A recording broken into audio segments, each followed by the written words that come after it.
Here we go, baby. Episode 3 of the Brian Durbin and Friends podcast. All right, thanks for tuning in, folks, today. It's going to be a real fun episode tonight. I just want to start things off and say that I have got 3 upcoming shows. We've got March 15th at Sundance Saloon in Mundelein, Illinois. April 13th, the other A month. April 13th at the Bluebird in Bloomington, Indiana. May 31st at Tailgaters in Bolingbrook, Illinois. All dates are in support of my tribute band, Hairbangers Ball, the one and only Hairbangers Ball. So you're going to get the best of both worlds. You are going to get the Brian Durbin original music, and you are going to get the greatest hits of the greatest decade of all time, all in one night. These will be the last solo shows that I do until I get some new music out there on the YouTube channel, the Spotify and the Apple Music, all that great stuff, or unless a cool opportunity comes up. I just want to remind everyone to go to briandurbin.com to pick up a copy of my new album, Only Jams. You can get it on CD. No vinyl at the moment or anything, but it is on all the streaming platforms too. So in case you don't own a CD player, you can pick it up there. And without further ado, ladies and gentlemen, I want to introduce you to my guest today, drummer extraordinaire, entertainer, my good friend, Mr. Quinton Kufahl. How you doing, my man? Hello, I'm great. How are you? So good to see you. So good to see you as well. For starters, I want to say Quinton is an incredible drummer, originally from the Milwaukee, Wisconsin area. Oh, geez. And somehow my... Oh, this is hilarious. I kicked a cable and all of a sudden my mixer just fell off there. Oh. Really interesting. We'll see how that goes. Hopefully that didn't interrupt in the stream, but how does it sound for you? Can you hear, does it sound like I'm coming out of a laptop, or does it sound like I'm coming out of the mixer again? I sound fine to me. You sound Okay, surprised. cool. Sound probably way better than I do. All right, there we go. Cool. Just making sure. It wouldn't be a Brian Durbin or Hairbangers Ball podcast without a technical difficulty right out of the gate. But anyways, like I said, he's originally from the Milwaukee, Wisconsin area. He's currently based out of Nashville, Tennessee. He has a brand new project out called Idol. That's Idol the band, and they've released 2 singles so far, Exordium being the most recent, as well as the previous single, Holiday for You, which features Quinton on lead vocals. He's also the current touring drummer for a band called Halocene. He's a very hardworking, driven guy, and he's a huge Kiss fan like me. Ladies and gentlemen, Quinton Kufahl. Oh, whoops. I didn't know. All sorts of stuff. I'm hitting the wah button right away, too. I love it. Great stuff. We're just getting it out of the way right now. How you doing, Quinton? I'm great. How are you? Doing good. I'm doing good. So I became familiar with you online actually before I even met you. I used to see all sorts of like tagged videos of you playing in various different bands over the years, and I would see all your drum solos on YouTube and stuff. I'd see you pop up in different Kiss communities and stuff. Always wanted to play in a band with you, but we've just never both been available at the same time. But fortunately, I got to play with you once at Kelly's Bleachers 2 in Wind Lake, Wisconsin. So, Quinton, why don't you tell everyone here, give everyone just a little brief summary of your origin story. Well, started drumming when I was 5. 5 is a crucial age for me because that's when the Kiss thing hit. That's when the drums hit. Got a VHS bootleg of the Millennium Kiss concert. That was the pay-per-view special. Nice. So we got to see, like, all of a sudden there's all this backstage footage and you just see Kiss in their costumes and it's grainy 90s footage, but it's great. And then they come out of the ceiling, and I mean, what 5-year-old wouldn't love that on St. Nick Day for us Midwesterners? And then got a drum kit for Christmas, and I don't want to necessarily say I was off to the races, but you know, Batman is a big part of my life. So at the time I really wanted to be Batman, but had the drum kit and really got serious with it, entering into middle school. So 6th grade, joined band class, took private lessons, and what else? Basically engrossed myself with engrossed, is that the word? Uh, I don't even know if it's Let's go engrossed. with it. Engrossed with music and Kiss and drumming all through middle school and high school. And that I would say is the most streamlined origin story. I love it. I love it. So I know you said right around the same time it was Kiss and drums, but which hit first? Was it the Kiss first or was it the drums first? I'd say it's the Kiss first. Yeah, that's the way it goes. Yeah. Family member that introduced you to it, or did you just discover it organically on your own? It'd be my parents. I don't want Yeah, to debunk the magic of Christmas, but stockings got to get filled by somebody. And Saint Nick's a busy guy, so I believe it was my parents who put the Kiss or the Kiss VHS tape in the stocking. that's awesome. Yeah. Very cool. All right, so how does Quinton end up in Nashville? Oh my God. Well, I started gigging at 17, and ever since the first gig, it was a case of like, dude, what are you doing here? Like in little old Milwaukee. But Milwaukee's a great city, very It's great. healthy music scene. Um, so year after year, you're like, what are you doing here? You should go to LA. I went to LA, didn't really feel the vibe, didn't really feel like a place I would call home. And how else can I say this? I was working a couple jobs in 2019 and 2020, one of which was a school job. So I thought, okay, when spring break hits, I'm going to visit Nashville. Well, the lockdown happened, so I could not visit Nashville. At that time, I was in a working Kiss tribute band. And after the lockdown had been lifted, we had a gig in Southern Illinois, which was 3 hours away from Nashville. So I thought, what better excuse to visit Nashville than play the gig, visit Nashville for a couple of days, and see what it's about, see if I like it, and kind of fulfill that trip that got postponed. So visited and thought, this is a really nice area. It seems like everyone here is very driven and motivated, very friendly. And I went back home and thought, I think I need to make a dumb young adult decision now rather than wait until, and have a regret later. So Sure.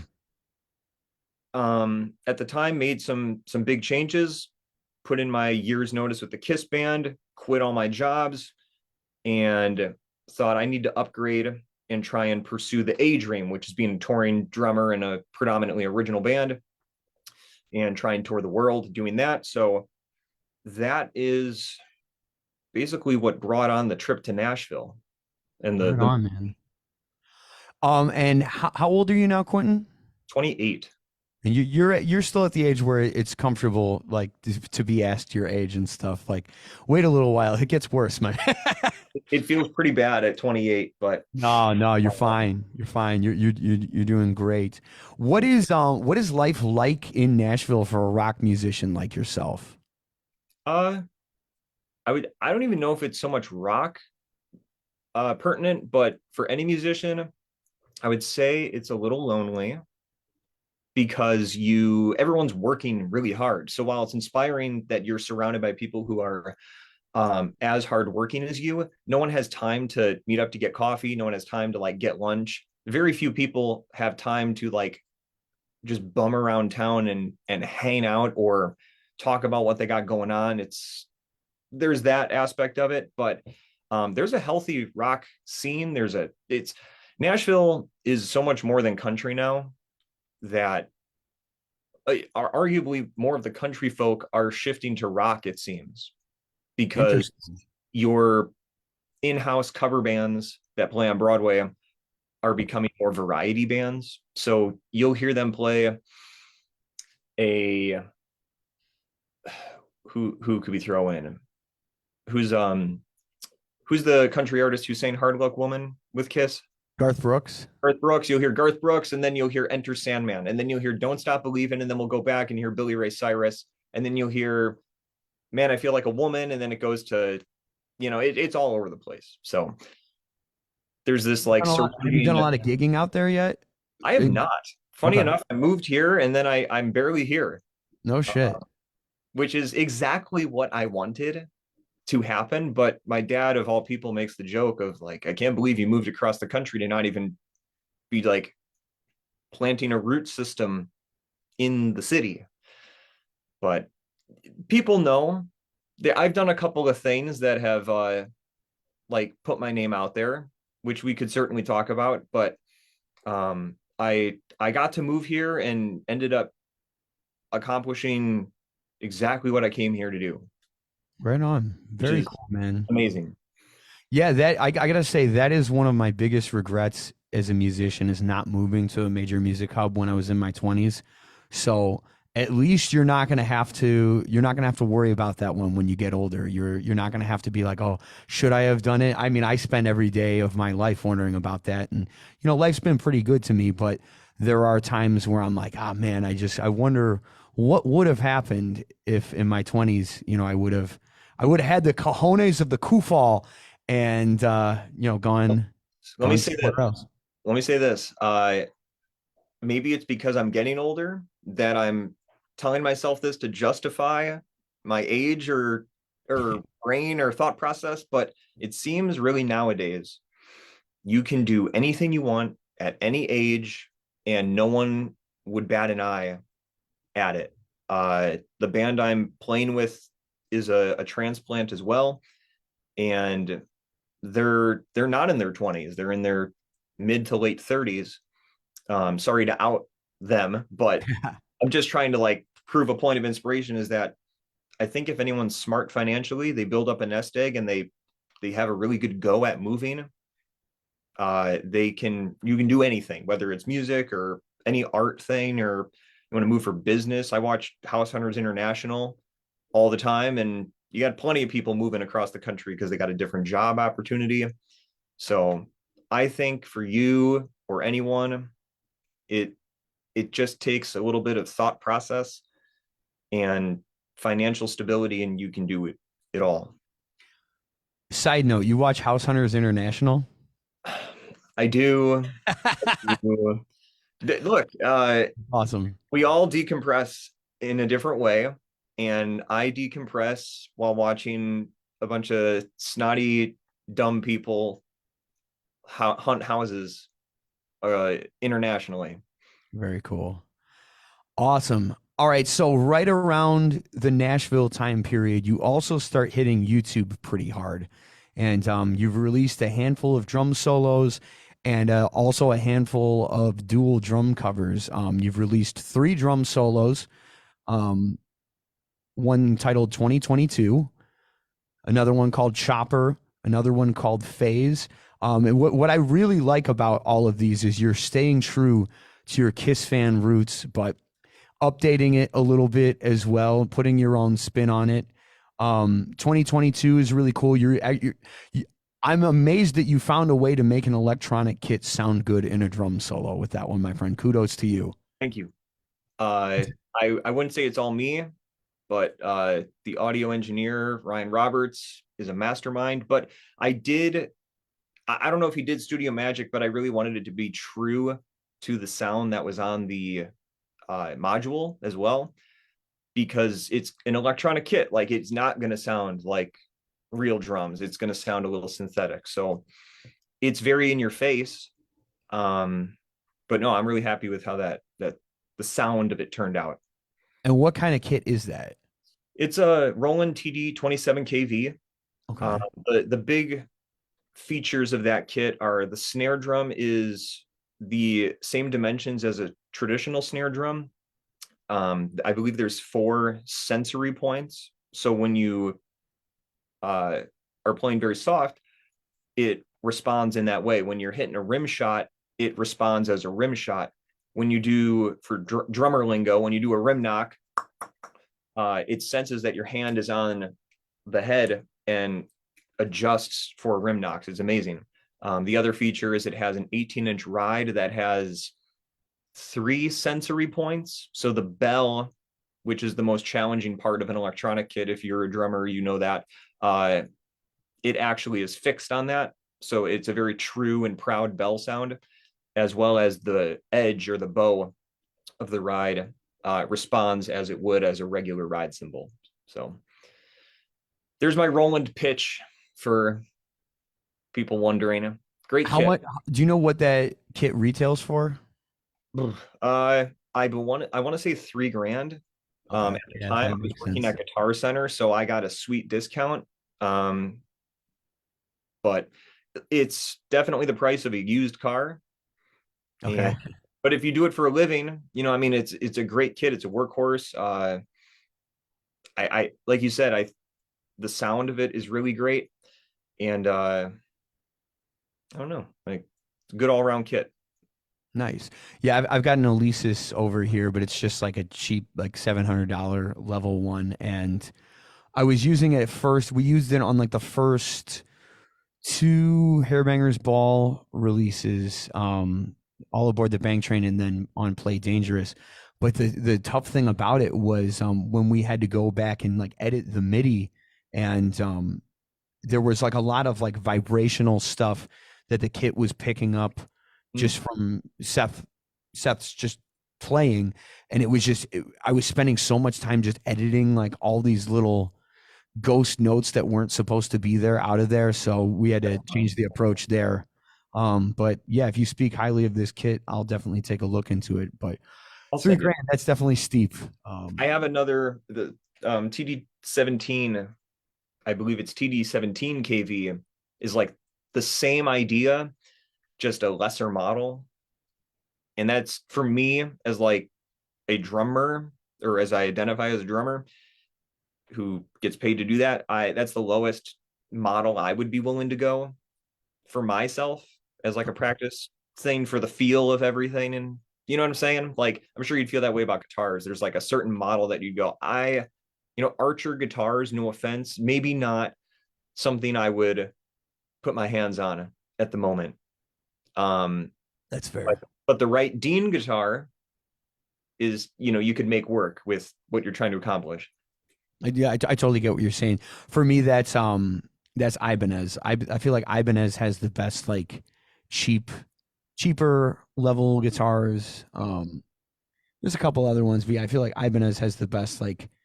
But like I wouldn't buy like a $700 like Gibson or anything like that. That'd probably be a piece of firewood. Yeah. But all right, before we lose too many people talking gear and stuff, I want to talk about that. It's the nature of how it is, man. Like getting technical with people and stuff, But I mean, we're still going to do plenty of that. I've got plenty of drum kit questions that I want to get to, so I don't want to lose people at the electronic drum kits. Pepper it in. But all right, so on to the second drum solo, Chopper. This one's really cool. It's kind of a callback to the intro to Hot for Teacher, but it also it really reminds me of like an old Kiss drum solo. In that, like, especially like live two, like the drum solo that's on God of Thunder, you can hear Peter Criss screaming in the background and stuff. You're lighting stuff on fire while you're playing and stuff. Um, I really do have a lot of respect for you, man, because that was one crazy ass setup. Like, there's no hourly room that you can go to and like rent, the place that you were doing that video. Talk a little bit, like, where was that shot at? Uh, I was lucky enough to find an audio engineer who's as insane as I am, and his name is Mark Goldie. He's in the Fox Valley, specifically the Appleton, Wisconsin area. His studio, Rock Garden Studios, uh, conveniently, well, he like rents out a warehouse, converted the whole thing to be this really great studio with a great live room, but outside is this huge freeway bypass. And I mean, I shouldn't say it's huge, but it's very tall. And I thought the acoustics of that being outside there'd be a lot of slapback, and I really wanted it to be like in an alleyway, but there was no way in it that I was going to find an alleyway and then be able to record all the drums portably, like from a laptop. So, huge kudos to Mark. He borrowed, I think, like 100-foot snake, borrowed a bunch of extra microphones, and he said, "Yeah, I'll totally bring my studio outside. Like he'll still sit in his control room in the studio, but everything else will be like daisy chained outside." Wow. And he put a microphone like 100 feet away, which was just specifically to catch the reverb of the bridge. Um, but again, I wanted to be an alley. I couldn't find an alley, so that was like the next best thing, and it turned out to be, I think, an even better thing. So that's why you see like the fencing, because I found a bunch of fencing online, like on Craigslist, and bought that to create the tunnel. Hired a light guy to do the flashing lights that kind of are reminiscent of like a motorcycle headlight, and had all the smoke machines. So that whole space was put together by me. Uh, and I mean, there's so much to say about that solo, like all these solos, there's so much that goes into it that I would definitely need a couple follow-up questions if we wanted to like know more. But as far as like the space goes and like the recording, that is like what went into everything by and large.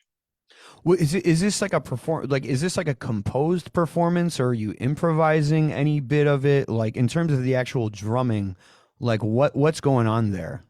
It it's composed, but it's improv too. So what I do when I chart out solos is I make a list, and what I'll put on the list is like intro. This isn't exact, but for instance, hot for teacher lick. Okay.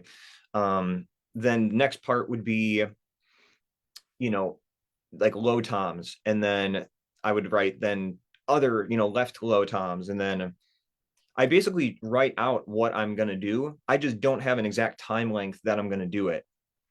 So it's there, all the pieces of the puzzle are there. I just don't know how big the pieces are going to be. And I leave that for in the moment. If I'm really feeling like this part is gelling and creating a mood, then I extend it a little longer. If I feel like I got to get to the point, I'll make a more succinct version, and play it shorter. So leading up to that solo, I'll film myself in a basement, or in this case, it was my brother-in-law's like spare bedroom that I set up the whole thing in, and I filmed it a couple passes and thought, all right, well, I played this for 6 minutes. 6 minutes is probably a little too long. I'm going to lose people. Where could I shorten up some things? And then, maybe you got it down to 5 minutes. Okay, if it's still a little long, and then I could, chop the fat there, and try and get it to be the length of a song, because statistically that's just, what's going to keep people's attention. So that's probably the greatest moment that I buckle for like peer pressure. But in the moment, like you're asking, that's the old school part of me, is letting whatever happens the day of happen.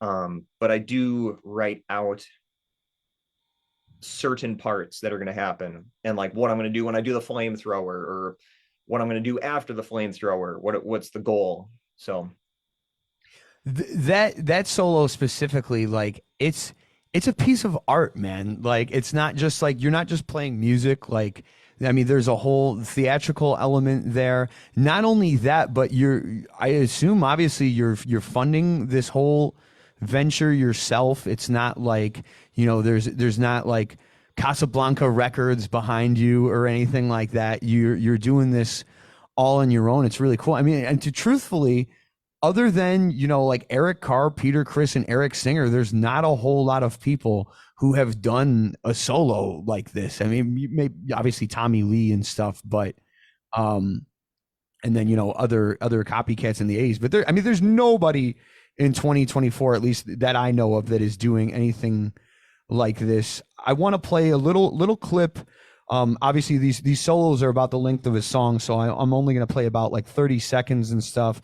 I'm going to skim the intro for a little bit. And of course, as we know, with a drum solo, the grand finale, that's right at the end. And obviously we got to hear that. So anyways, here's like a little bit of the vibe of Chopper. You'll hear the Hot for Teacher influence right at the beginning. And then I'm going to show you the part that I think is really cool, where it kind of harkens back to Alive 2, even Alive a little bit. And then, of course, with all of this stuff, I've just got to say, go over to Quinton's YouTube channel, because the audio alone will not do it justice. It's really a visual spectacle as well.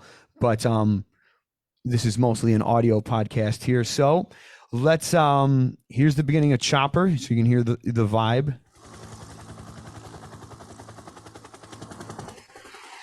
You hear the audio coming through there?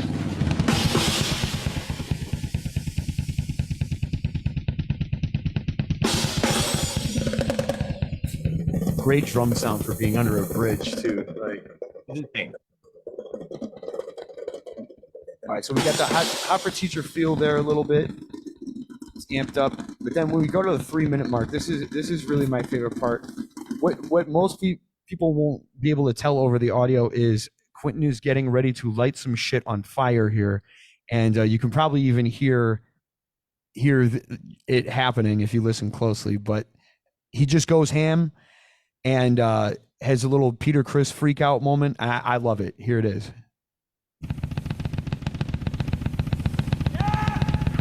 Love it.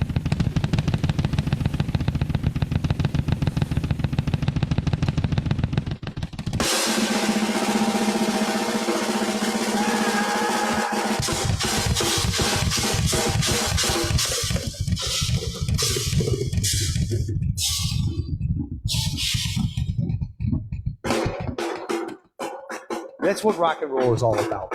I love it. Awesome.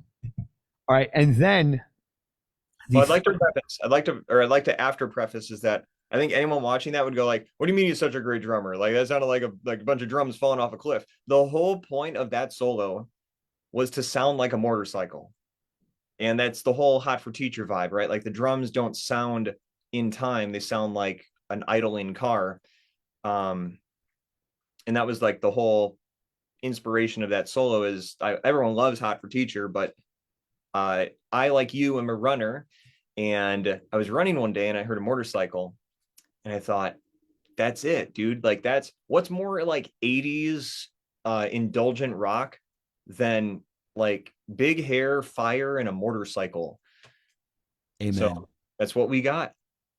And speaking of, because you make a fair point there in that, like, oh, it could, to the average person, it could sound like drums falling down the stairs. Well, that's why your next solo phase is the complete opposite of that, because the really cool thing about this solo is you maintain one consistent pulse all the way throughout it. And then also it's got elements of Kiss drum solos once again, with all the phase and flange that's going on. Kind of like the Alive solo on 100,000 Years. Just really great stuff. Here's a little clip of phase. Again, I'll get you started with it, but like I said, the best part of every drum solo is always the grand finale at the end. So here's Phase by Quinton. Let's do it.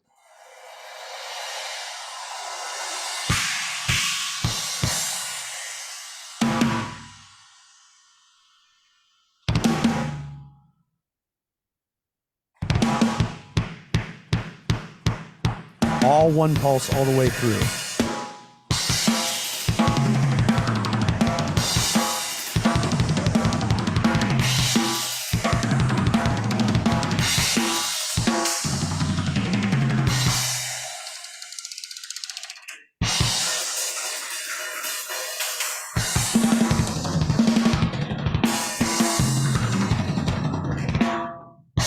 And of course, let's get the last 30 seconds for that grand finale at the end. Again, all one pulse all the way through the song.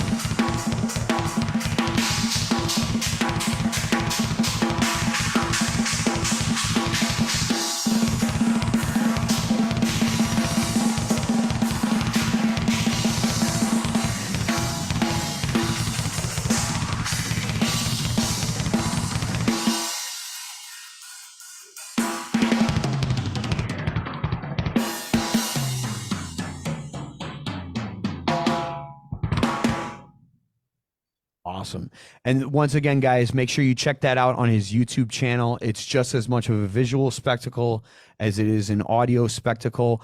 Out of these three, Quinton, which one are you most proud of? Oh gosh. I'll be honest with you. All those take a lot of effort. And I don't mean to make it sound like I have the hardest job in the world, but it there's so much to say about each solo and the workload that goes into it that it really takes an all day. I don't know. It's a disaster, but a beautiful disaster. Most proud of. Um, I would say Phase, and not because I mean Chopper took an entire day. My brother and my dad drove up 2 hours to help me, and that's always wonderful. And the fact that there was so much help involved, but Phase is like the start of a new chapter for my whole existence and everything. That was filmed in Nashville. It was recorded in Nashville. It's one of it's like the first thing I ever wanted to do when I got into Nashville to try and, establish myself. And I found great people who were willing to help. Joey Burcham, uh, Ray Alley, and Cameron Pierce Mizell. Uh, really like, and I think anyone who would be presented with the thought of like, oh, record a drum solo, like really like that, I'm better than that.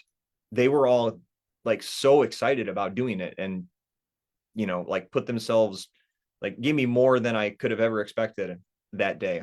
So that one I think I'm most proud of because of the story behind it, so to speak. It takes a lot of guts to move across the country and to a place you don't know anyone. So I knew Joey for, like 5 minutes before moving, and he really put the whole thing together for me, which was amazing. I love it. I love it. It's real, really, really great stuff. I mean, as a Kiss fan, you don't got to twist my arm to listen to a drum solo, and it's nice that you live up to there. What is your favorite drum solo by another artist? Gosh. I mean, any Kiss solo is amazing, but I would have to say Neil Peart's solo on the All the World's a Stage album from 1976. It's Rush's live album.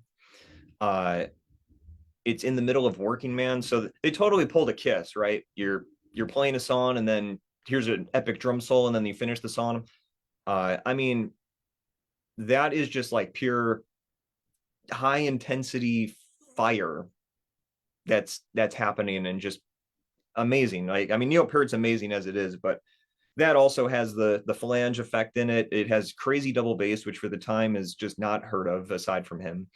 That was really a huge inspiration for me, and still is. I listen to it all the time. Like when I write a new solo, I always go back to that and go, all right, what's the professor doing here that I can pull from? Very cool. All right, on to the dual drum covers. This is a really cool thing on your YouTube channel.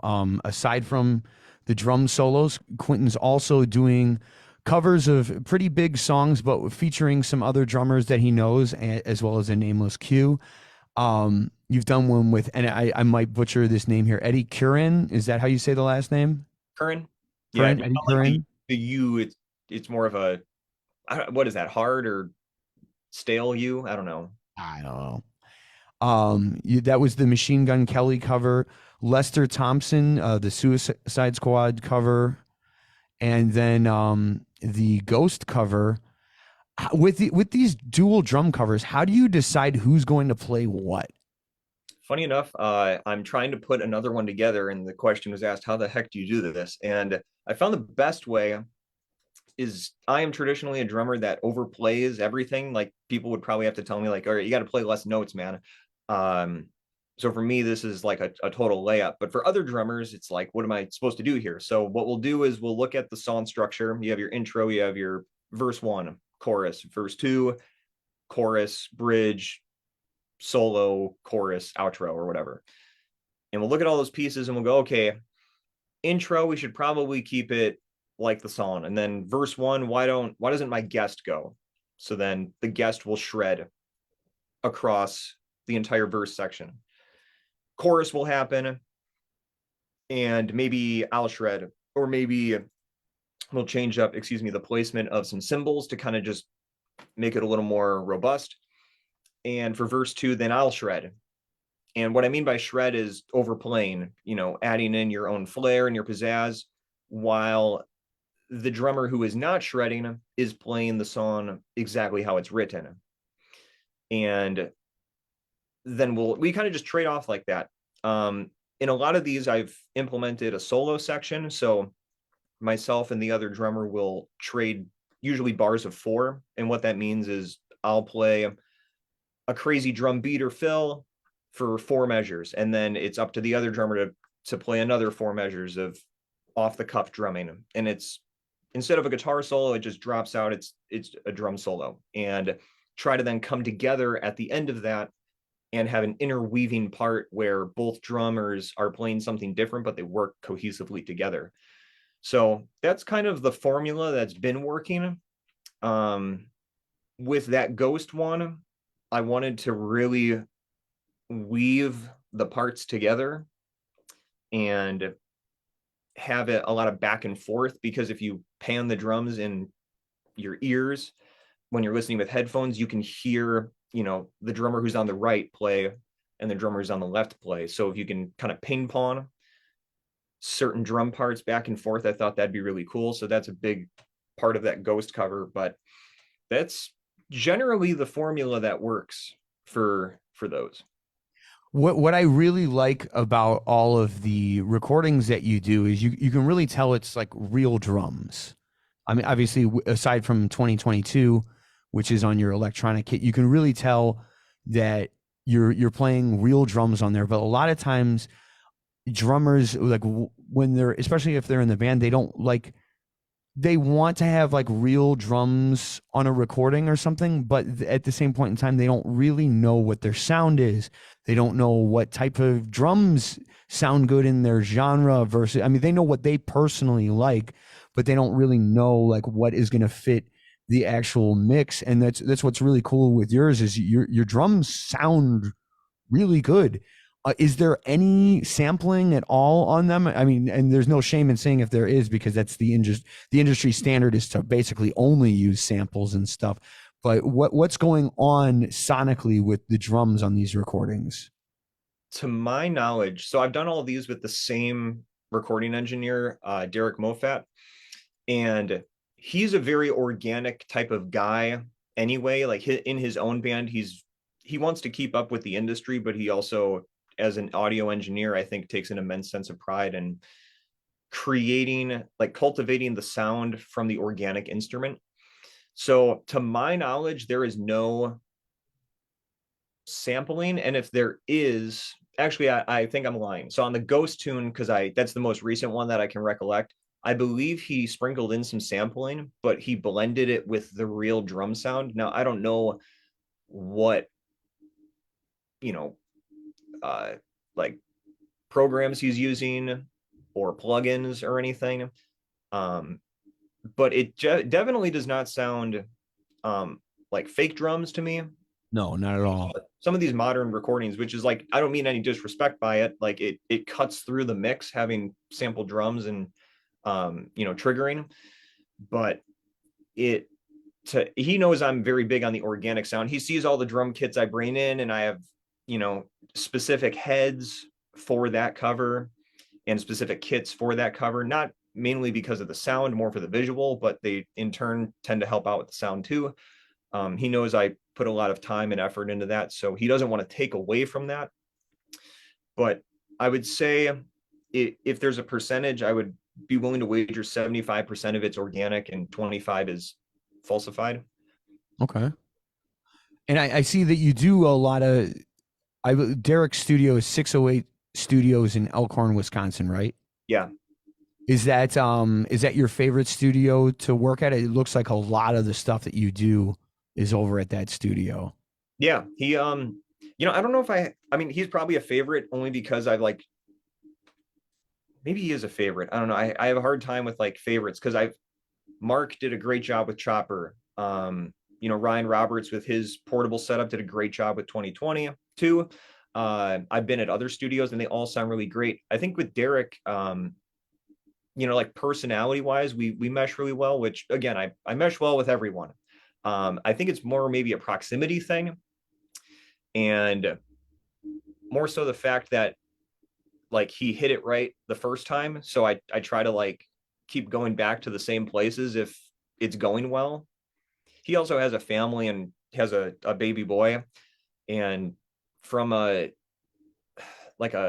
survival standpoint, I'd like to support him because he could probably use the money um with raising a child. So but he never I even told him this because we got our final masters back for Idol, and I was like, like, thank you in closing for helping me with this. You never make me feel like my idea is silly or that I have to compromise it in any way. Like, I can bring the biggest drum set in your live room and you're not gonna, roll your eyes at it or anything, which I think for a musician doing something that's out of the box, that's very important to find someone who, gives you comfort in that way. Absolutely. All right, let's take a quick second here just to make sure let's see who we got in the audience. I still got plenty that I want to talk about regarding your new project Idol, as well as the band that you're currently touring with, Halocene. But let's take a look in these comments here and let's just see what's going on with everyone. Let's say hello and see if they've got any questions for you right off the bat here. See, we've got Danny, and he says, "You are a crazy drummer. You still got to get me a sweater." Thanks, Danny. We've got Lori Wiley in the house. She says she's loving the Dynasty pick. How can you not? Look at that. Yeah. Wrong way. Sorry. Unfortunately, like when I go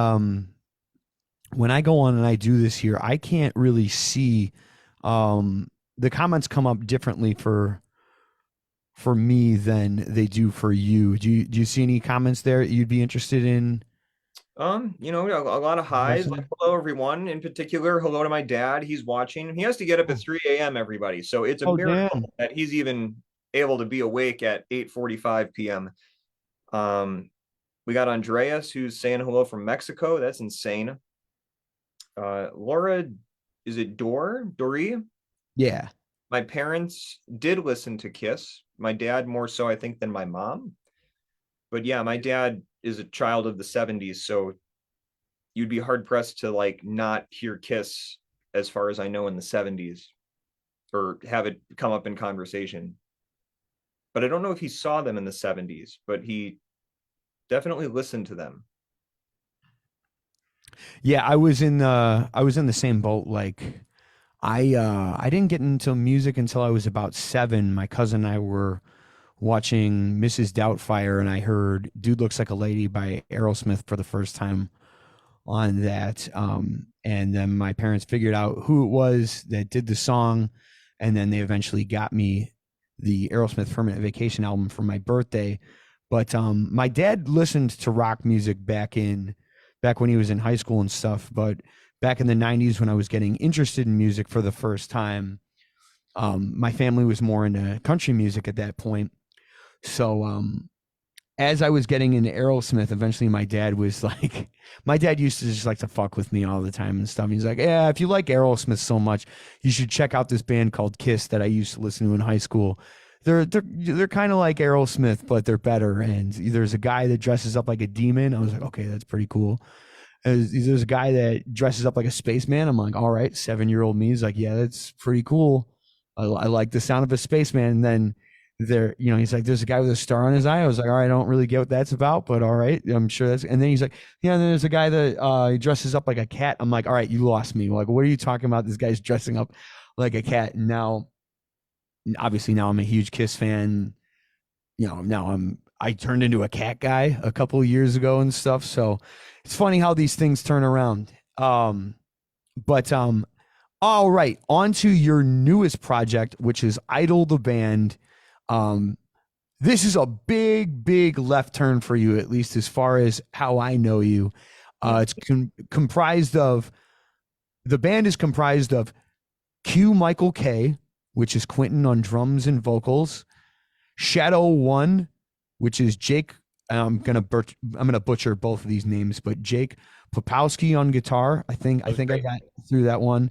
And Perfect. then there's Shadow 2, which is Nicholas Ferranti. What instrument is Nicholas? He's bass guitar.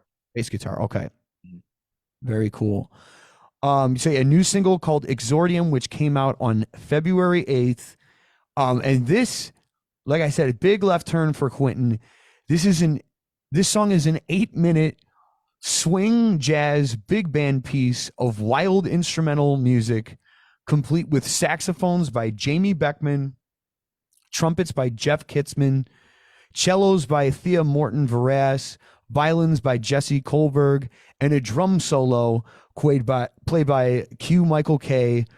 Recorded, mixed, mastered by Derek Moffat of 608 Studios in Elkhorn, Wisconsin. Um, your girlfriend Kelly's in the video. I was looking at the credits. It looks like there's a handful of family members in there, along with a ton of other extras.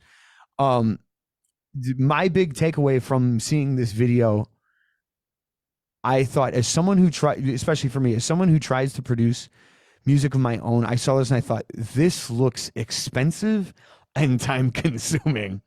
So, what was it like to do a musical project of this scale? Well, the album Nick, Jake, and I wrote an album, and I funded the whole thing, which is very expensive, but I wanted to do it the right way because in this day and age, you get one shot at a first impression. So I didn't want the music to sound thin or, like made from a computer per se. Um, and I have no experience with recording by myself at all, so I'd rather go to a professional, which is why we went to Derek. Um, so yeah, it's expensive. Like being a musician nowadays, it's just very expensive. As far as Exordium goes, um, we hired in Jamie and we hired in Jeff, hired in Thea, and hired in Jesse, uh, who, in my opinion, for their level of talent, were very affordable. And once they were there, they were very much involved in the creation of this song. So all the saxophone solos are Jamie's ideas. We just laid down the chordal structure and said go. And he'd do a couple passes, but you never know with a hired musician. You never know if they're going to come in and be huffing and puffing and have to get out of there 20 minutes ago, or if they're going to be fully invested. In my instances as being a hired musician, you're hiring me for the day basically. So uh, I'm there and I'm invested in, what does the artist want, but also like, hey, if you didn't think of this, we could do that, or we could do this. And you're hiring me for my ideas as well. So they fortunately, all four were very into what we were doing. And as far as the video goes, the most expensive part was really renting the space. We shot it at St. Kate the Arts Hotel in downtown Milwaukee. And the reason was it's a space that could be flipped. So our first single, Holiday for You, was shot there. Exordium was also shot there. And I'm sure people could put together this is the same room, but for us, with Holiday for You, it's a blue background with, I think, taupe curtains or green curtains. And for Exordium, it's a complete blackout. So that played in really well to the whole budget and day flow of things. Videos are always very expensive, but you get what you pay for. Diego did a great job, and his name is Diego El Pedrosa. He shot both videos the same day, which not a lot of videographers would be willing to do, but he's a lad, so he helped me out. And I got really lucky because a lot of friends and family came together to help me see it through. So all of the extras, all of the bandmates were kind enough to donate their time. And I don't know that a lot of people would, be willing to do that. Like I think about myself, like, would I be willing to donate my time to some weird guy's fantasy video? I don't know. Like if I knew them really well, sure. But like a lot of these some of the musicians I didn't know. I had to like literally beg a trumpeter, like, please don't quit on me, because everyone's into it, and then they realize, oh, it's a 10-hour day or a 12-hour day, and people start dropping like flies, and then it's the day of the shoot and people start dropping like flies, and you're literally begging people. And fortunately, he stuck with it. You uh can lose a lot of good men in a video shoot. That's yes. for sure. Yeah. Something I've uh, learned over time. and for this one too, because it's so niche, where I'm like, please come dressed to the nines, please come dressed as if you're attending like a gala, or we're trying to go for like a bit of a vintage vibe.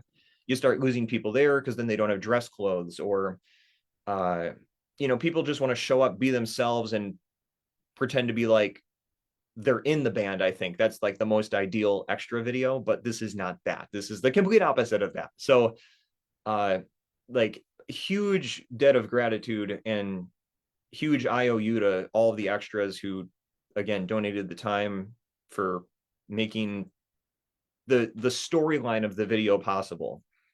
It's not like the video couldn't have been done with just me, Nick, and Jake, but what really takes it over the top is the 6 other bandmates and the audience of, I think it's actually all ladies, who were there to give the appearance that it's a late night talk show, and my best friend who drove 2 hours to help me that day. So it none of it really is fulfilled without those people. And was this concept all your idea, or is this something that you're doing with the other two guys? What's going on here? uh I don't think anything's like built in a vacuum per se. Nick, Jake, and I like to think, share a brain. We're all 1 year apart from each other, so we all grew up with the same things, most notably Batman the animated series from the early 90s, which is like the most epic Batman show of all time. uh we grew up with that, and the soundtrack to that TV show is incredible. So because we all like that, we're all superhero fans, which we can get to later. You're probably thinking, this, what does this have to do with the superhero thing? It really doesn't at this point. But um I definitely streamlined a lot of the ideas, but I think I was speaking for everyone with the idea of, like, let's, like, we all love jazz, we just don't have an outlet to play it like we do with rock and metal music. So like, let's do a complete left turn, and let's do this old school jazz tune. And they're like, yeah, it sounds really cool. And like, but let's take it and let's add like an electric guitar solo in it, because that wouldn't happen back in the 30s. And Jake is, of course, like, heck yeah, let's do it. And uh so we, while maybe one person sees through 75% or 90% of the idea, someone's got to be like the coach of the team. Like, can you imagine, like, if at the Super Bowl, like, all of those players are coaches? That would be like a complete nightmare. So like, someone has to, I think, lead the charge. Because this particular story was kind of fleshed out uh in a like a fictional relationship to my own life and experiences, I definitely called the shots on it. But um we all work really well together. So I hope it.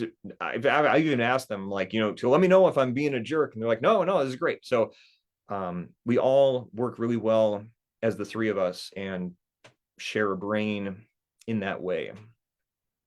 What are like the influences for this? Like I don't really know a whole lot about the jazz world. I dabbled with it briefly while I was in college, and quickly realized that that was a commitment that I wasn't really willing to take on. So yeah, what are the influences for this? Like what's going Selfishly, on?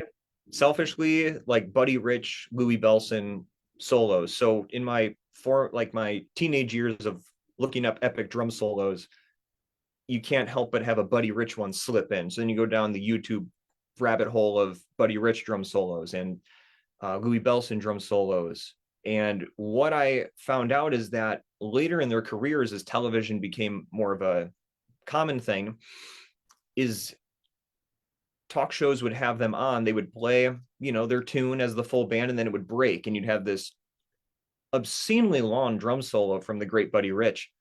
And people actually gave a hoot about it. And then he would do this epic one solo, and then you'd finish, he'd cue the band, there'd be this, either they'd play out the song again or have a huge ending, and that was it. So that was the predominant inspiration for Exordium, is my selfish love for those types of talk show appearances. I wanted to write a drum solo for 2024 anyway, and I thought, what better way than to slip it in a song?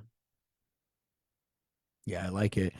Another thing I really love about this, and again, like it doesn't sound like Kiss at all, but there's still a whole lot of Kiss going on here. This is like Quinton's the Elder or something, or I don't, or if this isn't Quinton's the Elder, I don't know what is going to be. But yeah, I'm here for it. It's really cool stuff. The previous single, Holiday for You, features Q Michael K on vocals. What was it like to do vocals for recorded for the first time, I would assume? I know you did that. I know you did Beth with Mr. Speed, but what was it like to do vocals on an actual like recording like this? It's the like equivalent would be when someone hears themselves recorded from like a home movie, and then they listen back and go, oh God, that's how I sound. That is pretty much what that was about. Fortunately for me, Jake has a portable studio and a setup in his house. So we recorded myself a couple of times, and I could get over the fact and the fear of, oh, this is how I sound when I'm recorded. Fortunately, Derek at 608 is very patient and very reassuring when it comes to new people who are singing. So he kind of coached me on a couple things like, well, you know, you're pushing a little hard here, or you sound like Alice Cooper here. So maybe let's pull back and let's try that again. So, but what brought it on is the fact that it's so hard to find a singer in general. Yep. You are a unicorn, Brian. Well, that's And how I became a singer. I didn't want to be a singer.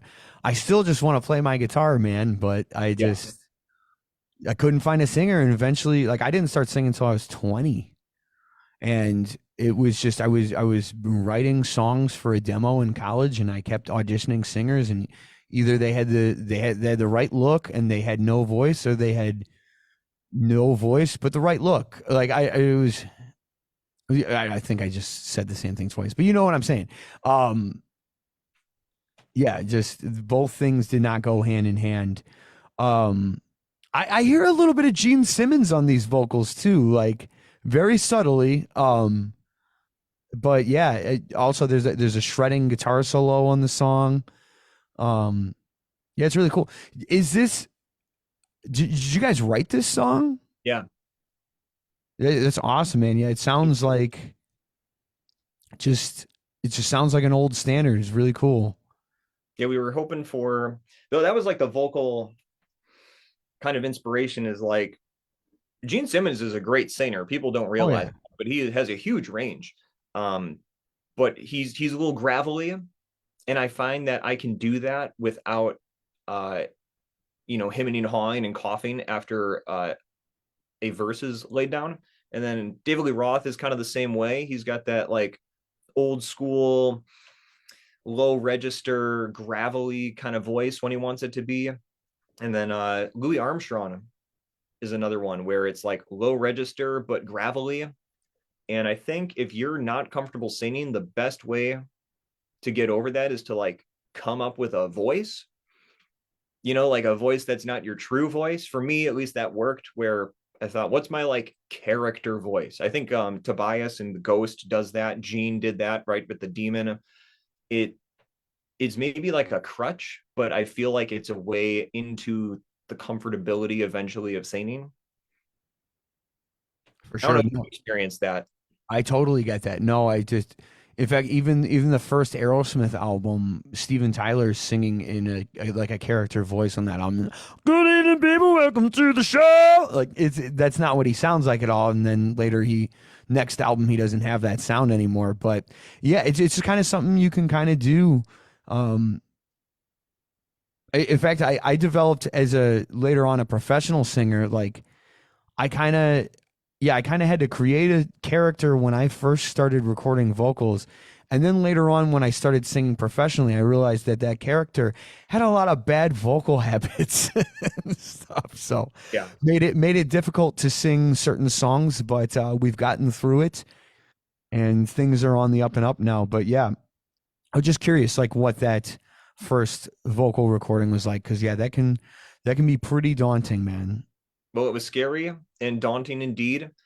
Fortunately, because Nick and Jake are so talented too with their theory, I basically scattered my idea for the verses and the chorus, and they found the notes I was singing the most, which I believe was the key of G. Um, and we built the song really around my range, which is not an exponential range by any stretch, but that definitely helped things because it was a comfortable spot for me. What else was I going to say? I guess it Well, we wasn't could let the music do the talking here and show everyone your voice, and play a little bit of Holiday for You if you don't mind. sure. All Merry right, here it Christmas, is. Ryan. Holiday for You by Idol the Band. You're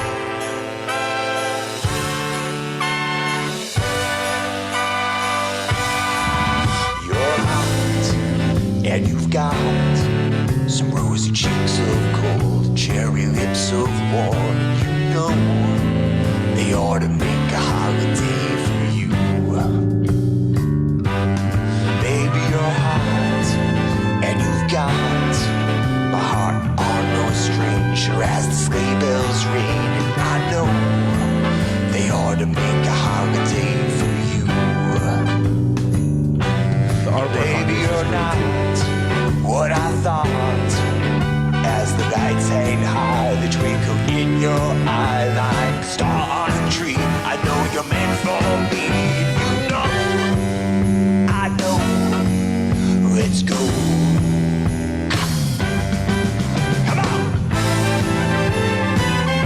Great music.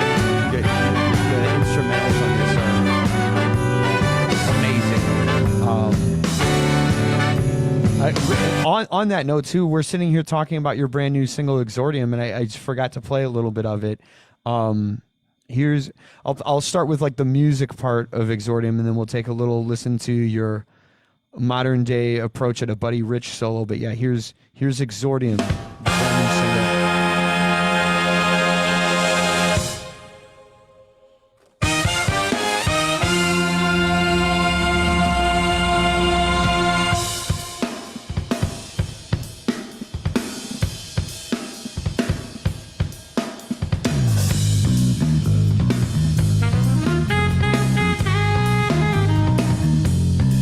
And that saxophone's all improvised. He didn't want saxophone at that spot, but he just came in with that Barry sax, and we're like, all right, I guess we're having a Barry for here.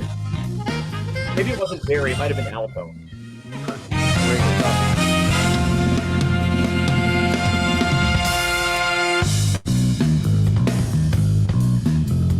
So there's the general theme of it, and then of course we got some great guitar solos. Holiday for You also has a really good guitar solo on it too. Shredding solo.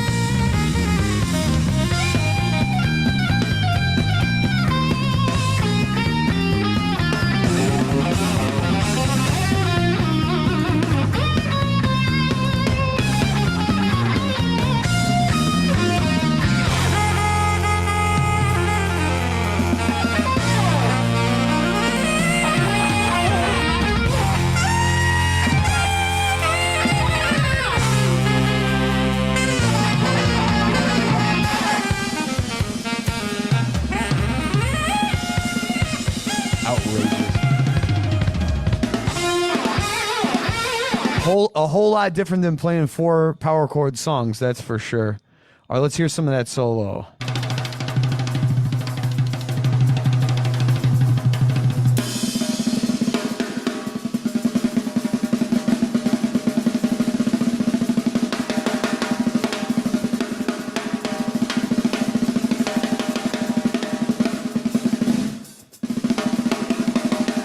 Speaking of Buddy Rich too, Greg Potter, who's in the Buddy Rich band these days, was actually at a Hairbanger show not too long ago. We were with Ara at the Arcada Theater and we were watching Ronnie Clapton. Really great job with this solo. It kind of goes into like some of the chops, like get straight like Dream Theater at times though later on. Like it doesn't, you don't just stick with the Buddy Rich tone. Trying to find some of the where it's really rowdy on here.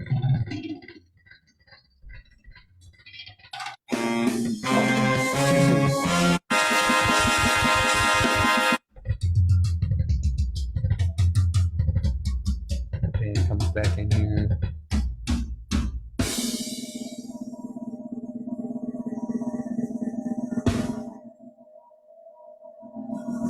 All this too you can check out on YouTube.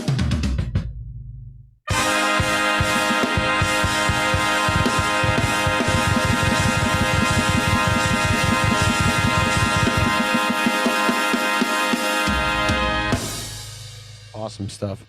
I mean, there's still a minute more even, but yeah, just really crazy musical stuff going on there. What else is coming up for this band? You've only got 2 singles out now. Are you guys like planning on like the waterfall release strategy where you release a song a month, or is the whole album coming out soon? What's going on? It's hard to make money with original music, so might as well just give it away from the get-go. And I don't say that as like it's the worst thing ever, twist my arm, Quinton, go find a real job if you're unhappy. I think the strategy for me is that it's a brand new band. I've been part of a lot. So have Nick and Jake. It's hard to get your name out there now because especially with algorithms and everything, they just don't work in your favor. I'm a busy guy. I don't have all day to chase an algorithm. So let's put out the entire album across a year and we'll waterfall it. So every 2 months, roughly, you get the next part of the story. Now, this is a concept album that definitely should be listened to from start to finish, which is how we're rolling it out. It would be weird so for instance, the next song is called Overcome. That will be out, I want to say March 29th. And if you watch Exordium, you'll see that something bad happens at the end of it. And Overcome, which is the third release, the follow-up to Exordium, is the response to that bad thing happening. It's basically a point of view song that anyone who's gone through a tragedy should hopefully be able to relate to. So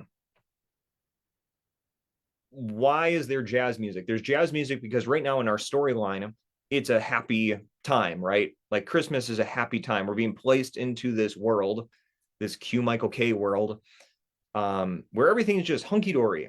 Exordium's hunky-dory until you get to the end. If you notice the last minute of the song, it's kind of like a bit more haunting of a sound. If you go and listen to it, visually what we're representing is a bit more haunting of a thing. So now with Overcome, the bad thing, how do you feel when you're sad or have gone through a tragedy? Well, you're moving a little more slow. You don't want happy music around. You want the comfort of a friend, and the friend is usually music, and that's usually sad music. So our approach to that was writing a guitar-driven symphony. And there must be like 10 to 20 different guitar tracks that are in the next song. The drums are not driving in any way. They're very dramatic and symphonic. The bass is backing up the guitar in a way of playing more open chordal things. My vocals are completely spoken. There's no melody. There's a timbre, but it's all completely spoken. It's very dramatic. So the music that we're writing is very reflective of what's going on in the story. And to kind of just reiterate, at that point in time, the character, who's Q Michael K, is going through a hard time, and that's what you get. Following that, though, is a realization that something has to happen to avenge the tragic thing that happened. So that turns into our hero tune. It's our theme for the hero that Q has to become. And it's very uplifting. It's very inspiring sounding. So I'm not sure if that answers some questions, but I'm trying to give as much away as I'd like to without giving all of it away. I still want people to like tune in, but I had mentioned earlier that we're a superhero band. So we are soon approaching the superhero element of this whole thing. The hard part with that is that we wrote an origin story. So like any Batman movie that tells the origin story of Batman, it like Batman Begins, it's a slow paced first third of the movie where you're really getting to know Bruce Wayne. So at this point, you're really getting to know Q Michael K and what's going on in his life. I love it, man. On the Batman note, I was a Batman kid when I was growing up too. Like, there's got to be some sort of crossover here with Batman and Kiss. I mean, that seems pretty obvious actually when you think about it. Were you like a Jurassic Park guy growing up or anything? I think I don't want to like gender specify it, but any boy loves dinosaurs. Right. I wasn't specifically like crazy about Jurassic Park, but I mean, how can you not be? Like, if the movies are out, you're gonna watch them. So yeah, of course we're watching them. I though was and still am a bit of a scaredy cat. So like when the Velociraptor scene would kick in, I'm like, all right, we got to turn this off because that's nightmare fuel for me. The big T-Rex screaming, that's nightmare fuel. But like the idea of dinosaurs is, how can that not be fascinating for a young toddler type? Or even like anyone, honestly, like even still, like when people go to the museums, everyone just wants to go see the dinosaur exhibits. But yeah, I like dinosaurs. For sure. All right, on to the other aspect of your career now, or one of the other aspects, touring with Halocene as their touring drummer. Halocene is a band that features Addie Nicole Amick on vocals and her husband and guitarist Bradley Amick. Quinton, I knew you were playing drums for a new band, but I didn't know anything about the band. I just kind of see stuff. We're all just so stuck in our own worlds and stuff.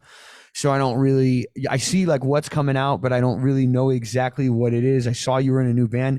And then I came across Halocene on Justin Hawkins' YouTube channel, and I started watching some of their YouTube videos. I think Addie was doing, I believe, in a thing called Love, a vocal cover of that, but like an octave higher.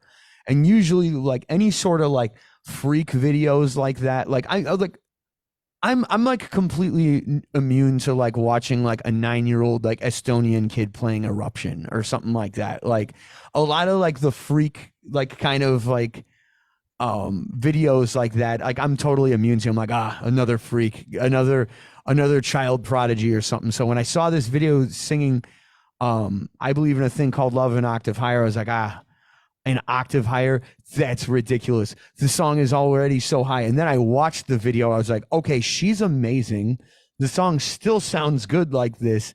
So I went on a YouTube rabbit hole of Halocene, and then all of a sudden in one of the videos, I see that you're playing drums. I'm like, oh shit, this is the band that Quinton's playing drums for. Okay. So I really wish I would have made that show at the Forge that you had invited me out to. Yeah, unfortunately I just couldn't make it that night, but how did you get hooked up with this band? Well, first of all, like all the credits due to them. They are amazing musicians and even more amazing workers at their craft. Great people. I got hooked up. It is blurred lines as to how we got in touch with one another.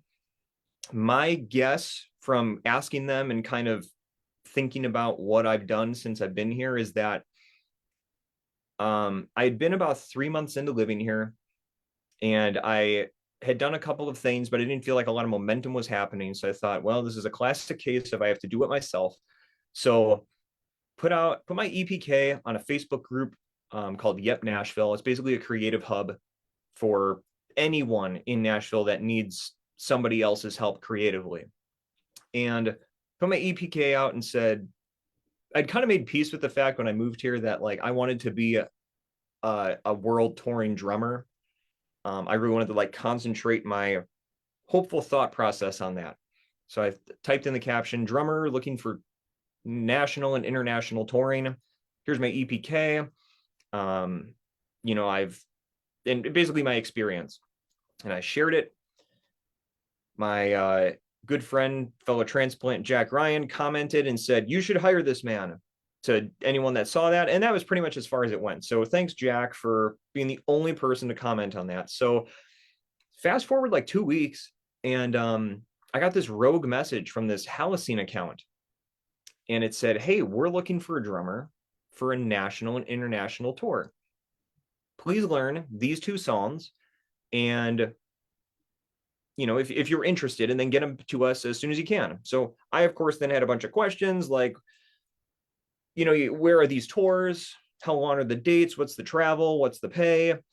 You know, how long is the sets? Like the accommodation, all that stuff, right? All the logistics that go into those fun tours. And I spent a week working on their songs, because these songs are a great workload for drums, and I'm sure for the other instruments too, but Addie and Brad make their parts look really easy. So for the drums, it is a week-long endeavor to learn a song for my level of playing, which what I mean by that is the drum parts are very metalcore inspired. So what that means is that your double bass feet are moving as fast, if not faster, than what your hands can do. And that's just not really the kind of drumming I was raised on. So spent the week, worked my butt off, sent in the recording, and they got back. And then at that point, halfway through the week, they had put out an ad on Yep for the public, like, "Hey, we're looking for a drummer." And my heart just sank. I thought, there's no way I'm going to get this. I'm in a town of endless talent. There's just absolutely no way that I'm going to get this. But I put in the work, sent in my stuff, and they got back, "Okay, you know, we like what we see. Why don't you come over and let's shoot a music video?" And I thought, this is kind of a strange request. You know, I thought we were talking about a tour here, not a music video. Finished the music video, got to meet them, and they said, "Well, why don't you like hop on for a Twitch stream?" And I thought, this isn't about the tour, but okay, like it's work. So let's do a Twitch stream, whatever the heck that is. Found out that that's something they do twice a week to, you know, put themselves out there and make some money, which is great. And we finished the stream, and they're like, "All right, so you want to come back Friday?" I'm like, yeah, let's come back. Let's go on Friday. Let's do this again. So I got invited to those, and then about like 5 Twitch streams in or something, I thought, all right, I'm going to ask about this tour again. I need to know. And they thought, and I asked, like, "Hey, what about this tour?" And they're like, "Oh yeah, I mean, we assumed you were going to do it. Like, we didn't think we'd have to like bring it up." I'm like, "Well, okay." So, you know, not to like throw them under the rug, like they're dummies. They're not dummies, but I just think they're so busy that they probably were conditioning me too. They wanted to feel me out. And for me, feeling out someone's, you know, energy and get along ability is like getting coffee for an hour and let's chat about nothing. For them, they're like, "Let's throw this guy in the fire and see if he can survive it." So that's how I got hooked up with them. And I'm very thankful that I did, because I came to Nashville with a dream, and I was able to accomplish that within under a year of being here. So that's insane. That's very cool, man. I really actually, because I was doing a little bit of a deep dive on Halocene recently, and you know, I got to see specifically, I watched like some clips of the streams, and I got to see like how hard Addie and Bradley work, and yeah, I got a lot of respect for them. It's really impressive. And it's funny that they kind of put you through the ringer.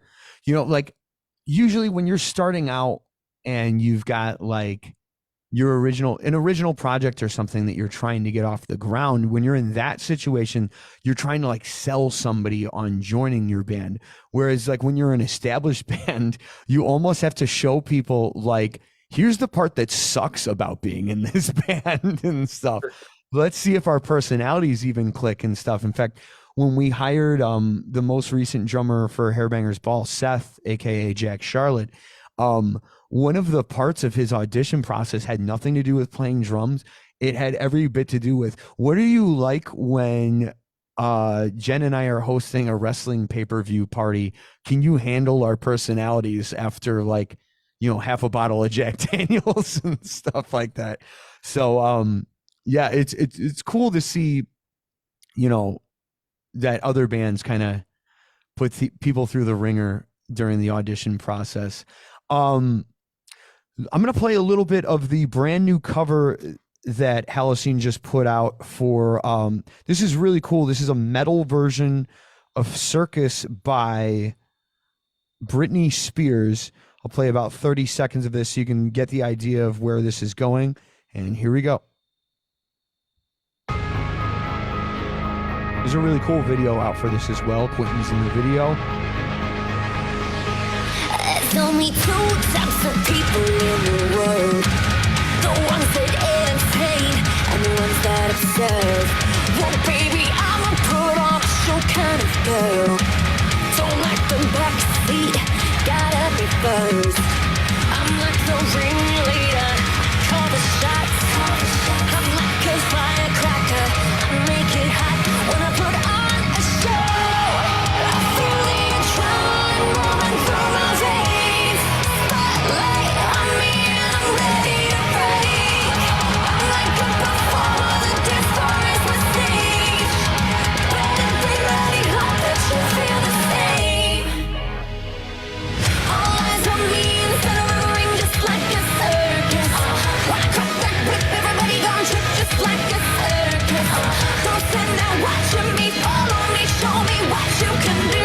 Everybody let go, we can make a dance floor just like a circus. So that's a little bit of the new single from Halocene right now. Tell us about some of the touring that you've gotten to do with these guys. So the tours that they were inquiring about were in 2023. First one being a U.S. fall tour, and that hit most of the East Coast and then the Midwest and got as far west as, I think, Wyoming. And that was about a month long, maybe 5 weeks. And that was incredible. That was great. I mean, what a great time to tour the States in the fall. It's very easy on the travel.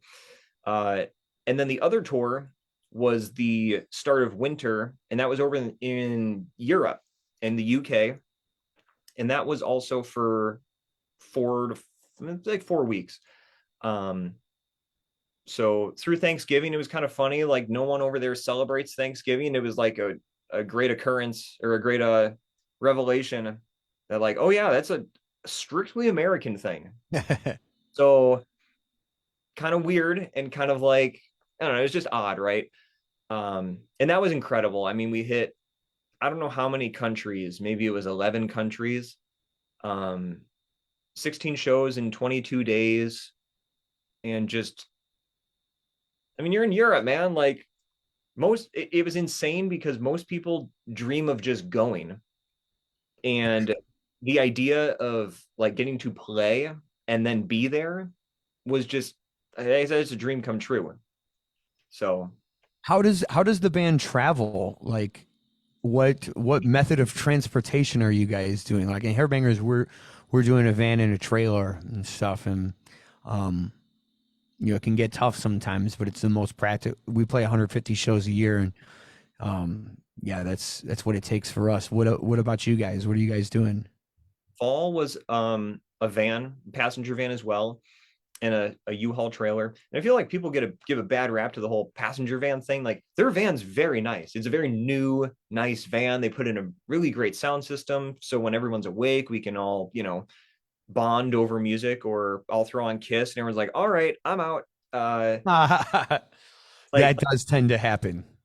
But that's fun. You know what? It's good for me. So that was the fall tour. And then the European tour was in a Sprinter van, which was converted to have some bunk beds in it, as well as a row of seats. So during the day, we would all be sitting, and then if we were stopped for whatever reason, people could go in the back and rest in the bunks. And then we also were pulling a trailer. So it sounds like for the upcoming tours, being this spring, we're going to be in an RV that I would imagine is going to tow a trailer. I have not seen pictures of the RV, but they're Addie and Brad are very like cognizant of everyone's comfortability, and they want to be comfortable too. So I'd imagine it's a pretty nice RV. How long are you guys going out for when you guys travel? That US tour is going to be, I think, 3 weeks. Okay. It's not a super long run, and then we'll be home for 3 weeks, and then we go to Europe for all of June, and we're playing 4 festivals, and then we're going to try and fill in some gaps with other shows that we had played, some similar markets from the last tour. I'd imagine for Europe, it's going to be the same way of travel, which for me was super comfortable. Like anything that is not the classic scary white van is all good. But I'm pretty easy to please anyway. Very cool. Because I saw that the band has like 900,000 subscribers on YouTube or something. It's such a crazy time that we live in where like I had never heard of this band until I stumbled across them on Justin Hawkins' channel. And so when you told me about this band, I was like, oh, cool. My friend's in a band. I didn't really know much of anything. And then I went to the YouTube channel. I was like, holy shit, there's almost 1 million people subscribing to this band. It's just crazy how like, someone could hear of your band and have never heard of you before. And then it turns out that like on this space in the internet, you're huge. Like it was amazing. What percentage of the set is originals versus covers? It's evolving right now. They're in a bit of a metamorphosis. Truth be told, I'm really not on like the heavy inside of anything.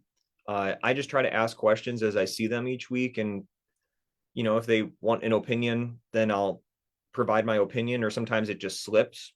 Like they wrote a new original, and I was like, they're big on collaborating, and I said you shouldn't collaborate with anyone on this. Like, be selfish and keep that for yourself. So they ended up doing that. I don't think that has anything to do with my opinion, but maybe it does. But the metamorphosis is they have really built their career on doing covers like you just heard with the circus song, and taking an existing popular song and kind of turning it on its head, and really not even in the way of like the pop goes punk thing, or like pop goes metal, like the classic cliche of anything. Like I really think that they work outside the box with their arrangements. Brad is a gosh darn like super genius when it comes to writing these songs, and he has like a producer friend and another guitarist who give him the initial maybe 75%, and he'll add that extra 25%. But I mean, he writes all the drums, so I can't take any credit for the drum parts that you heard in Circus or any of the songs coming up. You got to live up to that live. Yeah, which is it's crazy, but it's great because it's challenging me. So your answer to the question is, for this US tour, I would really like them to do all original, because it's only a 30-minute set that we're playing as the opener. And I just think if you're the opener, you know what? People are there for the headliner. No disrespect to Halloween at all. It's just like the nature of opening. So why not just say it was an all opening set? I'm sure they'll throw in a cover or two. Their cover of Chop Suey blew up on the internet, and people want to hear that. So you play with the people want to hear. For Europe, I hope it's really the same thing where it's all original, but I also understand that the classic situation of throwing in a cover to get people amped up is a good strategy too. So very cool. All right. We're actually a little bit, I told you this was only going to be an hour, and now we're at an hour and a half. Are you doing all right on time still? I'm here until someone says uncle. Okay. I'll keep talking. I'm from Wisconsin. It's like part of the chemical makeup. All right, cool. I guess we'll just I got just like a handful more just kind of personal questions for you outside of the other projects. Obviously, like, you know, you've played a lot of different drum kits over the years, and how has your drum kit evolved over the years, and what are you currently playing live with Halocene? Um, the kit usually evolves based on the limitations of the gig. So if I had it my way, which I seldomly do, unless it's for the drum solo stuff, my ideal kit would be as big as possible. I want all the drums, I want all the cymbals, because that's Peter Criss had a huge drum set. Rush, Neil Peart had a big drum set. Mike Portnoy has big drum sets. That's a part of the show for me. For sure. So it's just fun, and I like utilizing all of the different tonal properties that would go in with a big drum set.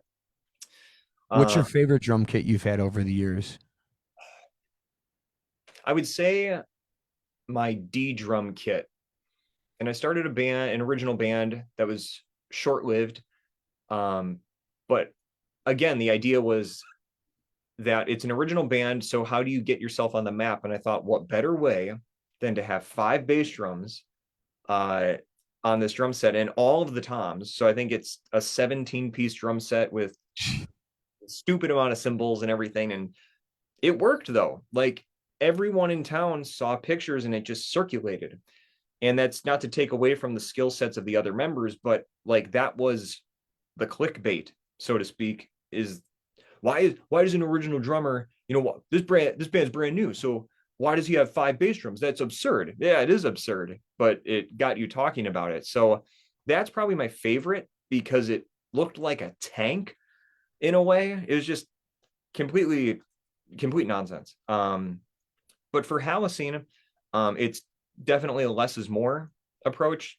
We have to be in and out of venues quickly. We're traveling, you know, I'm driving a lot of the times because I like to drive, but we want to be quick and we want to be efficient. So having the 5 bass drum set is just not possible. And you would need a huge U-Haul trailer, and that just costs more money. So we're trying to pinch pennies and be cognizant of the limitations and that go into all these gigs and everything. So I would like to, like in the circus video, I'm playing the same D drum kit. It just doesn't have the 5 bass drums. So that's a double bass kit, 1 rack tom, 2 floor toms, and a snare, and a couple crashes and hi-hat ride china.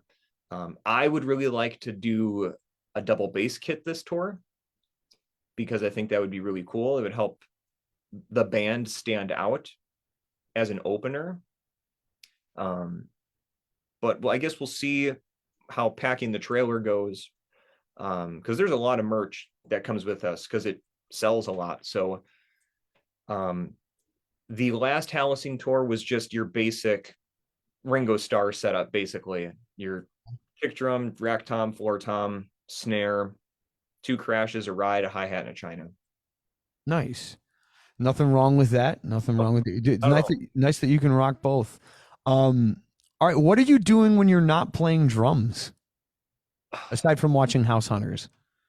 Oh God. Well, the House Hunters thing is not, wow, I really put myself in a corner with all the moms out there, or dads. I don't know. House Hunters is for everyone, okay, people? It's fine. I like to run. I like to, you know, look for Batman comics and graphic novels. I like to poke around music stores. I like to get coffee at good coffee shops. I like to have long walks on the beach. Like average things. Like, I'm just a big kid. So like today I hung out with my friend here, and we went to comic stores and toy stores and a guitar center, and the drumming never really shuts off. To be honest, unfortunately, nowadays I'm drumming less than I ever have been. But it's good. It's all good. All right. So what do you do to stay in the shape that it takes to rock? running is helpful. I did make the goal for myself this year to drum shirtless at one of these tours. And I could do it right now, but there's a little bit of chub down there. So I can empathize. Every summer, I'm like, every time it's gearing up to summer on like the Hairbangers podcast, I'm always like, guys, stop feeding me. I want to go shirtless this year, but it's never works out that way. Maybe this year, we'll see. maybe this is the pact we need. We'll Yeah. other each week, our progress picks. But maybe this year it's just the mesh shirt. I don't know. But as far as like staying in shape, I have a great metabolism. Drumming itself is a workout. Trying to have a regimented practice as, per day is really important. It just sometimes doesn't happen. It falls through the cracks. But like I said, I run. I try to lift some weights at the gym where I live. And I don't eat right anymore. So that's out the window. But, nothing beats good old practice. You're not much of a drinker, are you? Yeah, I don't really partake. No. Yeah, like, are you like one of the, like a Gene Simmons, like, I've never been high or drunk in my life?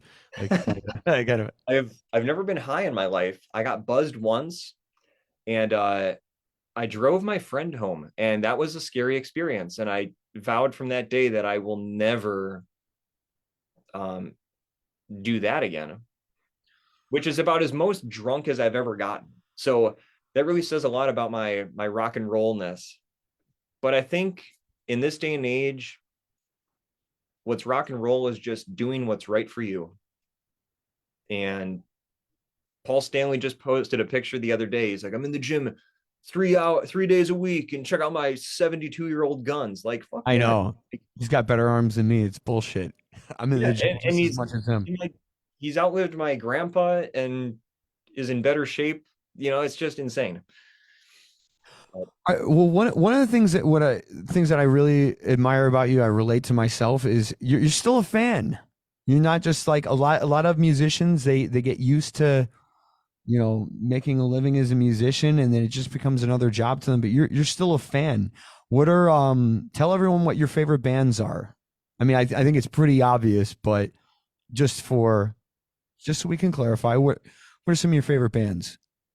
Kiss is the OG, but I'll be honest with you, I don't spend my days really listening to Kiss that much anymore. It's not that I've outgrown them, but I think I've just like heard it all before. So we're always, I think, searching for something new.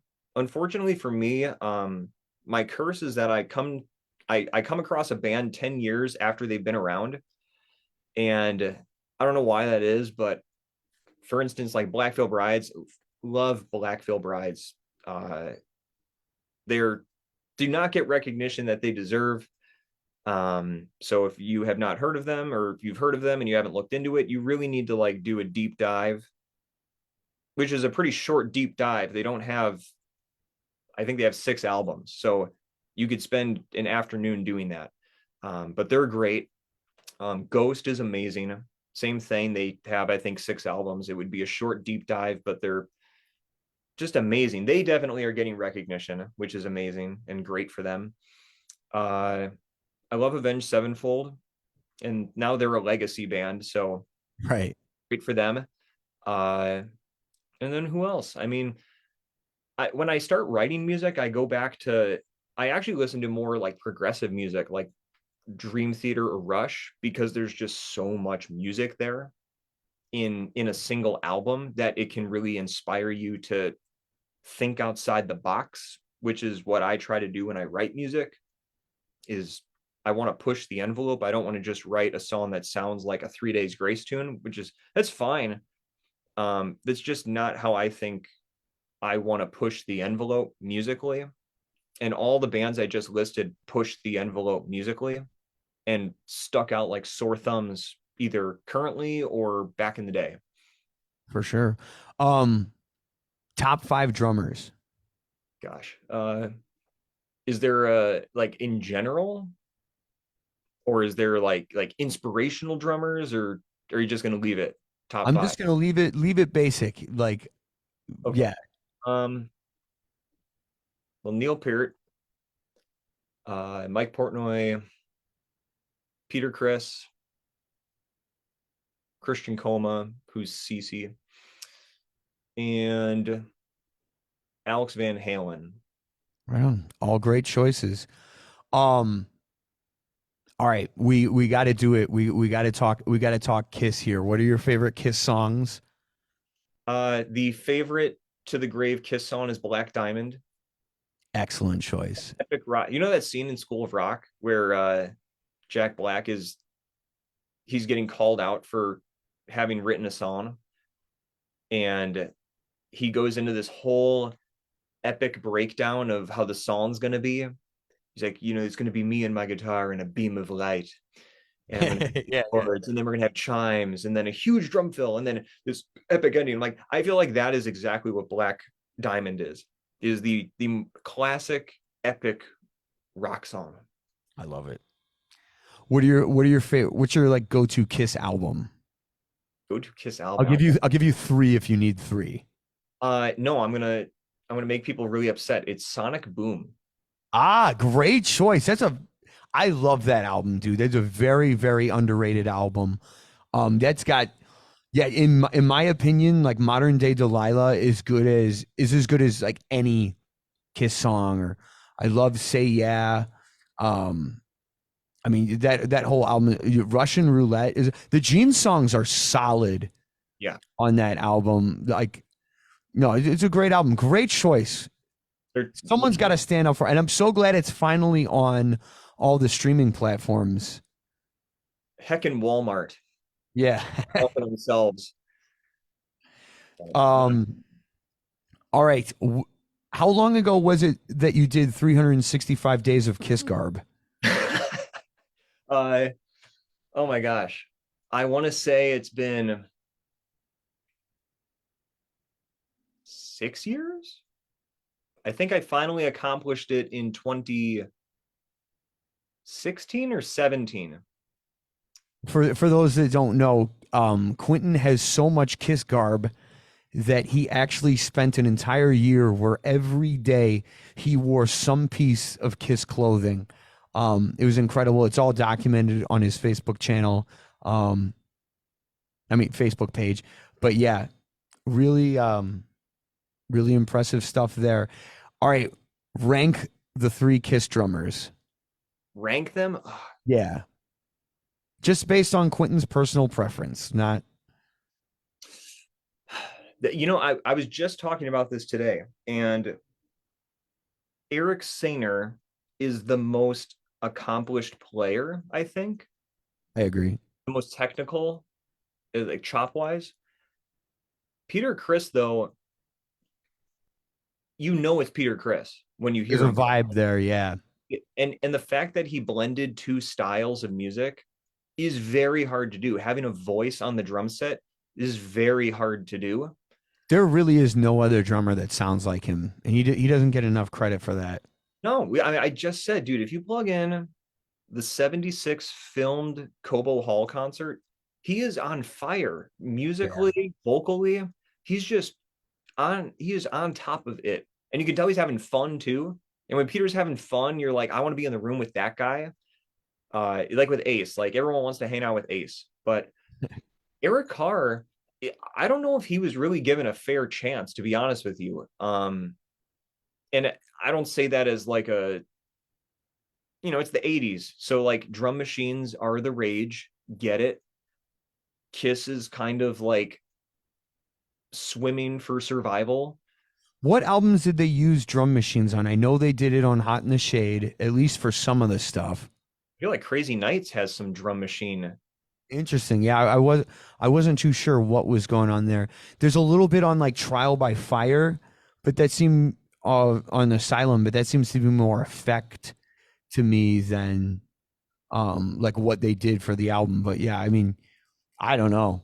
I don't know if he was really given a fair shot. But if you listen to like King of the Mountain, that solo section where he's interplaying with Bruce, Yeah.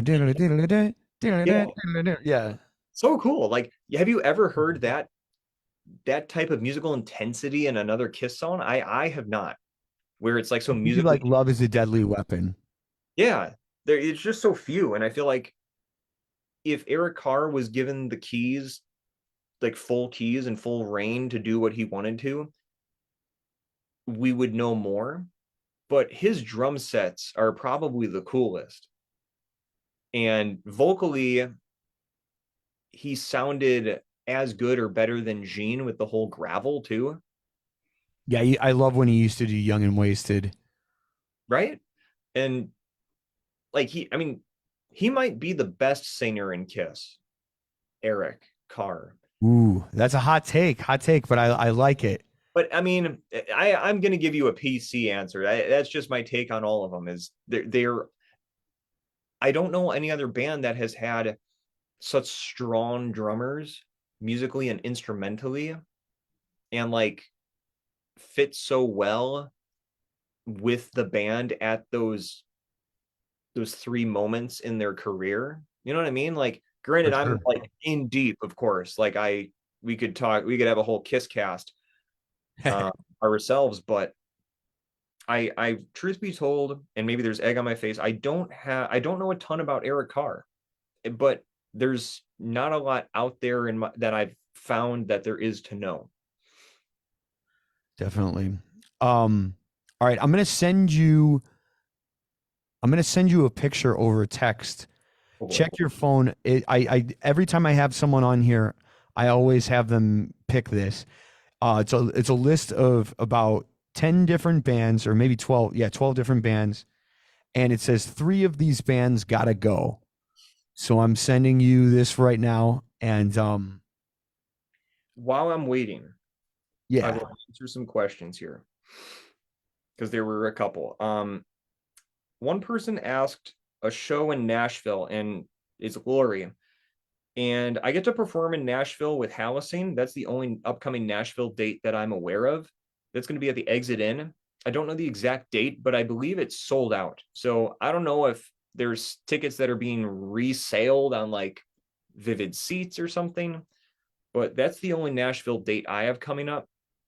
If you want to see me perform though on a regular basis, they do Twitch streams every Wednesday and Friday, and you can head to their page and see when those times are that work for you.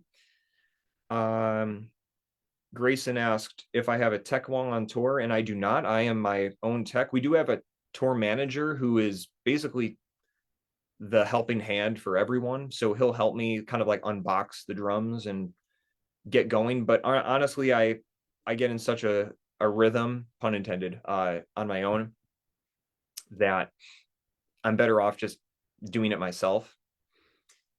And that was the questions that I saw. Okay.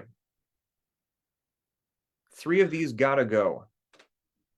For those who are not aware, the choices are Aerosmith, AC/DC, Metallica, Kiss, Guns N' Roses, Motley Crue, Ozzy, Poison, Alice Cooper, Def Leppard, Iron Maiden, Megadeth. All right, I'm gonna make a lot of people probably upset. Guns N' Roses is an easy go for me. Guns N' Roses has been eliminated. Yep. Hmm. Sorry, Brian. Aerosmith has to go too. Ouch! I respect it though. Sorry. I was even at that show. You know what? I think AC/DC's going to. I'm sorry, everybody. Bold, Sorry. bold. I eliminated Alice Cooper. Oh, Yeah, I know. I'm sorry. I eliminated Megadeth. And then I hated to do it, but I was basing all of mine off of like their catalog and albums and songs and number of songs that I just like. I eliminated Poison. I wasn't happy about it because I've had a lot of great memories at Poison concerts, but the only one that I was considering that with was Guns N' Roses, and I just feel like Guns N' Roses has slightly more solid albums than Poison does. But I will say too, I'll extend an olive branch. I've had a better time at Poison concerts than I've had at Guns N' Roses concerts or Iron Maiden concerts even. So, but again, my metric was albums and stuff. so have you, a follow-up question, have you seen all of these bands live? Ooh, good question. I've seen Aerosmith, AC/DC, Metallica, Kiss, Guns N' Roses, Motley Crue. I've seen Ozzy. I've seen them all. Yeah, I Great. have seen them all. You would have a better intellect on that side of things than anyway. Well, my like I said, my metric was albums, so we were going off the same one. Now, if I was going off of live concerts that I enjoyed, I can't believe I'm saying it, but I would probably cut Megadeth still. I would probably cut Ozzy, just but the era of Ozzy I saw was like really recent Ozzy, so that's not fair. And then I hate to say it, I'd probably cut Iron Maiden. Wow. Um, They're not good. I know everyone talks about how Iron Maiden is one of the best bands live ever, but I always feel like I always attend the weird tours of theirs, um, like they had this great Live After Death like reboot tour, or they had another one, um, like Somewhere in Time or something like that. That like those would have been amazing for me. But all the tours I've seen is when they have like a new album or something. And like no disrespect to them or anything, but the last Iron Maiden album I really loved was probably A Matter of Life and Death. So I've seen like a couple tours supporting albums that I wasn't particularly crazy about personally. So maybe that's just where I'm getting off on that. But on that note, man, that about does it for me here. The last thing I want to say to you though is you and I should collaborate on something. I It's don't been know fun exactly when what. I don't know if you got any ideas, but I feel like we should put something out on one of our YouTube channels or both of our YouTube channels or something. I don't know where we would do it. I don't know if you would want to do it at that 608 Studios in Elkhorn or anything like that, but I'm open to any ideas you have. I just yeah, I mean, do you have any idea what you might want to do or anything?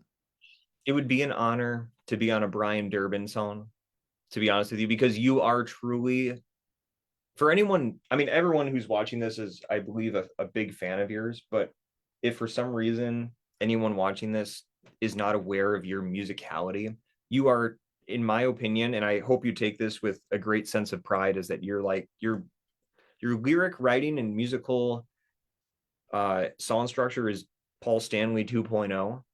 Hell yeah, dude, thank I you. I tell people that I'm like, dude, like if you want to hear new Kiss tunes or like 80s Kiss, dude, Brian is your man. The innuendos, the rhymeability, it's there and it's all tastefully done. So I would love to do that if you're willing, but it as classic scenario, it's always tough with time and money.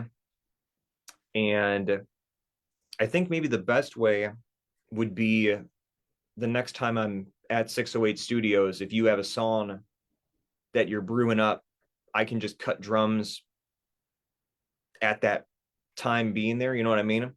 For Because sure. it's already there and it's streamlined and it would cut costs way down.